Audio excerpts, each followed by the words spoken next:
لوگ نماز نہیں پڑھتے. سبحان اللہ. یعنی دے سے دے کلیم ٹو نو کہ یس وی لو اللہ, ہمیں پتہ ہے اللہ کون ہے, لیکن ہاؤ کم, مجھے نہیں سمجھ آتی. اگر میں اپنے آپ کو دیکھوں, ٹو بی آنیسٹ, میں جب نماز نہیں پڑھتا تھا میرے کانسیپٹس نہیں ٹھیک تھے. مجھے ایسا لگتا تھا کہ نماز شاید جو 1-2 ہی پڑھ لو بس کافی ہے, اللہ کا لو اتنا زیادہ ہے, انفائنائٹ ہے, اللہ معاف کر دے گا. مطلب میں اپنی بات کر رہا ہوں, بٹ اللہ نے ایک ریزن بتائی ہے, میں آپ کے سامنے وہ ریزن رکھتا ہوں. سورہ قیامہ کی آیت نمبر 31 ہے, فلا صدق ولا صلی ولکن کذب وتولی. اللہ کہتے ہیں کہ مگر اس نے نہ سچ مانا اور نہ نماز پڑھی. میں سمجھتا ہوں کہ کہیں نہ کہیں جو نماز نہیں پڑھ رہا ہے نا, مجھے ایسا لگتا ہے کہیں نہ وہ اس کو شک ہے ایگزیکٹلی کہ پتہ نہیں اسلام ٹھیک ہے کہ نہیں ہے, یا اس کا فائدہ کیا ہے نماز کا. یہ بھی تو ایک شک ہو سکتا ہے نا, کیوں پڑھوں, اتنا ٹائم میں کیوں نکالوں, حالانکہ کیا ٹائم ہے, 15 منٹ پر نماز, 75 منٹ آؤٹ آف 40 منٹ, کیوں نہیں پڑھتے نماز. مجھے نہیں سمجھ آتی, مجھے بڑا دکھ ہوتا ہے. آپ بتائیں, آپ کیسے دیکھتے ہیں اس کو؟ علی بھائی آپ نے نوٹ کیا اسی آیت میں اللہ تعالیٰ کہہ رہے ہیں فلا صدق ولا صلی ولکن کذب وتولی. اللہ تعالیٰ اتنا ہی فرما دیتے نا کہ وہ سچا نہیں ہے, سچ نہیں بولتا اور نماز نہیں پڑھتا, تو میننگ وڈ بی سفیشینٹ. اللہ نے آگے کیا فرمایا, ولکن کذب وتولی, کہ وہ جھٹلاتا بھی ہے اور منہ پھیر کے چلا جاتا ہے. واٹ ڈز اٹ مین کہ آپ کو مسجد سے نماز کی اذان آ رہی ہے نا, اذان کی آواز آ رہی ہے اور آپ منہ پھیر کے چل دیے ہیں. آپ نے جو بات کی نا کہ ہاں ایسا کیوں کرتے ہیں, اس میں نمبر 1 ریزن ہی ہے کہ اللہ تعالیٰ کا پتہ ہی نہیں ہے. میں فار ایگزامپل ایک کمپنی میں جاب کرتا ہوں, مجھے اپنے CEO کا پتہ ہے, اس کی اتھارٹیز پتہ ہے, وہ کیا کر سکتا ہے, وہ کیا کچھ نہیں کر سکتا. میں کبھی, اور وہ مجھے کہتا ہے کہ I have a meeting with you at this time, اور یہ اس ٹائم پہ, وہ چاہے ٹائم آف ٹائم ہو, whatever the thing is, میں وہاں لازمی پہنچوں گا. کیوں؟ I know his authority, I know about himself, I know about him, اور مجھے آئیڈیا ہے کہ میں اگر نہیں جاؤں گا تو مجھے he will just kick me out of job. اللہ سبحانہ و تعالیٰ کے بارے میں پتہ ہی نہیں ہے. کیوں پتہ نہیں ہے؟ آپ نے جو ابھی بات کی تھی نا کہ ہم قرآن نہیں پڑھتے, پروفٹ صلی اللہ علیہ وسلم کی ایک بہت خوبصورت حدیث ہے, اس کے ایک پارٹ ہے, اس کا مفہوم یہ ہے کہ اللہ تعالیٰ جو قرآن ہے نا وہ اللہ تعالیٰ کی ایک رسی ہے, جو رسی ایک طرف سے اللہ کے ہاتھ میں ہے جیسے اس کی شان کو لائق ہے, اور دوسری طرف سے وہ ہمارے پاس موجود ہے. اللہ کے نبی صلی اللہ علیہ وسلم نے انسٹرکشن دی کہ ہولڈ آن ٹو اٹ, اگر تم اس کو مضبوطی سے پکڑ کے رکھو گے نا تو تم کبھی گمراہ نہیں ہوگے. ابھی آپ دیکھ لیں کہ ہم لوگوں نے وہ رسی چھوڑی ہوئی ہے. اللہ تعالیٰ از دیر, اللہ ہم کون موو کیا, ہم موو کیا ہے نا اللہ سے دور.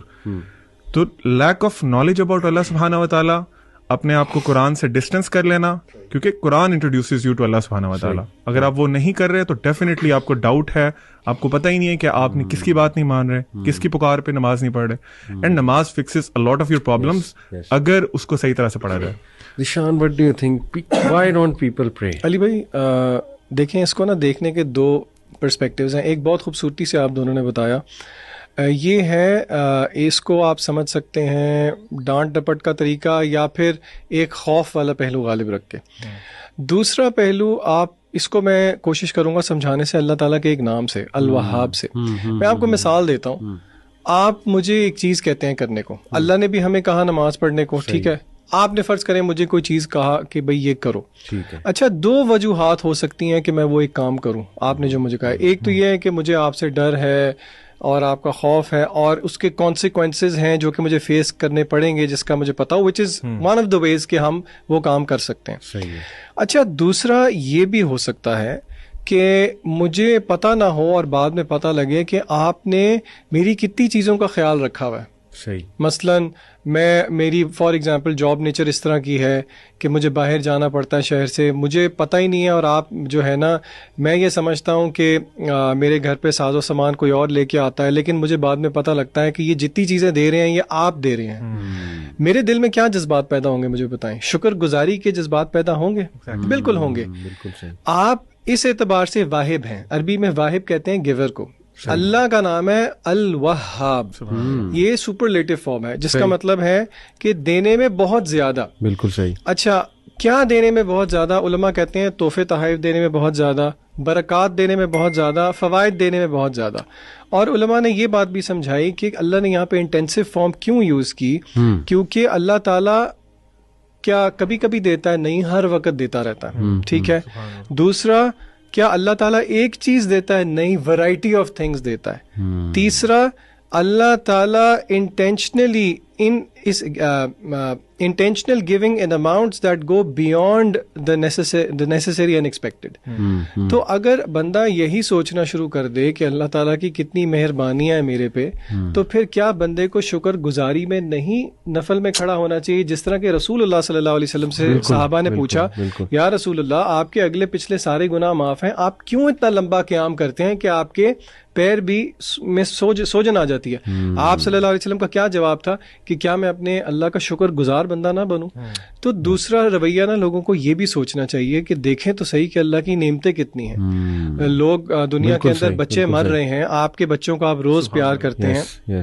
جہاں پہ مہنگائی بڑھتی ہے، لوگوں کے گھر میں 3 ٹائم کے بجائے 2 ٹائم چولہا جلتا ہے، آپ 4-5 دفعہ بھی کھا لیتے ہیں. کیا آپ کو اس چیز کا احساس نہیں ہے؟ تو لوگوں کو یہ بھی دیکھنا چاہیے کہ وی او سم تھنگ بیک ٹو اللہ. اللہ کو ضرورت نہیں ہے، اصل میں یہ میرے اور آپ کا ہی فائدہ ہے. تو یہ زاویہ بھی دیکھنا چاہیے لوگوں. اور اللہ آپ کو بغیر ڈیزرو کیے دیتا ہے، آپ ڈیزرو نہیں کرتے کچھ بھی، اللہ پھر بھی آپ کو دے رہا ہے. بالکل ایسے.